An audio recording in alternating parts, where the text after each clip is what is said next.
یہ تو ہم نہیں کہہ سکتے کہ یہ جذبہ اچھا نہیں، لیکن بعض حدود کے اندر ہے۔ ایک تو یہ ہے کہ خلفائے راشدین کون تھے؟ خلفائے راشدین وہ لوگ تھے جنہوں نے ساری عمر حضور صلی اللہ علیہ وسلم کے ساتھ گزاری، آپ کی تربیت میں رہے تھے اور آپ کی روحانی اور آپ کے اخلاق کے وارث اور نمونے تھے۔ حضرت ابو بکر صدیق رضی اللہ تعالیٰ عنہ پہلے 4 مسلمانوں میں تھے، حضرت علی کرم اللہ وجہ بھی پہلے 4 مسلمانوں میں تھے، اور دوسرے 2 میں ایک تو زید بن حارث رضی اللہ تعالیٰ عنہ تھے اور دوسری حضرت خدیجہ رضی اللہ تعالیٰ عنہ تھی۔ یہ پہلے 4 مسلمان ہیں۔ حضرت عمر رضی اللہ تعالیٰ عنہ غالباً 4-5 سال کے بعد مسلمان ہوئے، لیکن جس دن سے مسلمان ہوئے انتہائی تندہی اور سرشاری سے اسلام کی خدمت کی، جو سب کو معلوم ہے۔ حضرت عثمان رضی اللہ تعالیٰ عنہ بھی سابقون اولون میں سے تھے، شروع کے مسلمان تھے۔ ان لوگوں کی حقیقت عام آدمیوں جیسی نہیں ہے۔ لوگ اکثر یہ بھول جاتے ہیں کہ ان لوگوں کا روحانی درجہ اتنا بلند تھا کہ ان کا رعب حضور کے بعد بھی پوری اسلامی دنیا کے اوپر پڑتا تھا۔ اس زمانے میں اس قسم کی فوجیں جو حکومت کے تحت ہوتی تھی نہیں تھی، اور نہ اس قسم کا نظام تھا جیسے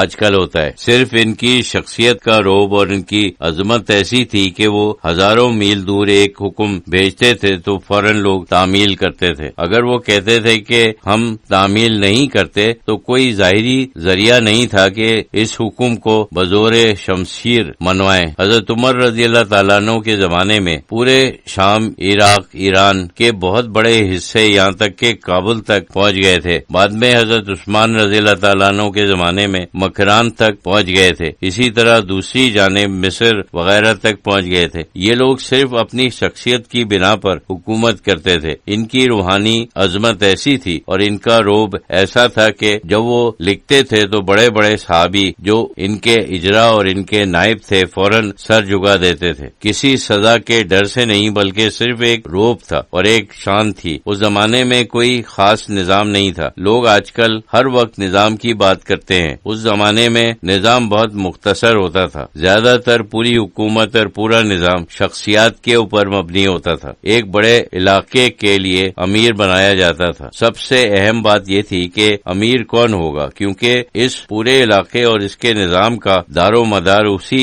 ایک شخص کے اوپر تھا۔ اس کے ماتحت جو تھے وہ بھی مختصر ہی ہوتے تھے۔ قاضی اور وہ لوگ جو محصول وغیرہ جمع کرتے ہیں بہت سوچ سمجھ کے مقرر کیے جاتے تھے۔ سوچا جاتا تھا کہ کون ہونا چاہیے۔ شخصیات کی بہت بڑی اہمیت تھی۔ ہمارے دلوں میں زمانے کی شان اس وجہ سے ہے کہ ایک تو خلیفہ حضور صلی اللہ علیہ وسلم کے تربیت یافتہ تھے، دوسری بات یہ ہے کہ ان میں ایسی شان اور عظمت تھی کیونکہ ان کا رعب پوری اسلامی دنیا پر پڑتا تھا۔ نہ صرف یہ بلکہ جو ان کے ماتحت تھے وہ بھی اسی طرح کے تھے۔ زیادہ تر ان کے ماتحت جو بڑے بڑے عہدوں پر فائز تھے، کم سے کم حضرت ابو بکر صدیق رضی اللہ تعالیٰ عنہ اور حضرت عمر رضی اللہ تعالیٰ عنہ کے زمانے میں تقریباً سب جلیل القدر صحابی تھے۔ جب ہم دیکھتے ہیں کہ امیر کون ہے تو کسی بڑے صحابی کا نام آتا ہے، یہاں تک کہ قاضی اور خازن بھی سب صحابی تھے۔ مطلب یہ ہے کہ وہ بھی حضور صلی اللہ علیہ وسلم کے تربیت یافتہ تھے۔ اس زمانے کا دور ہی اور تھا، ان لوگوں کی شخصیتیں اور تھیں۔ ہمارے لیے نمونہ اسی طریقے سے ہے کہ ہمیں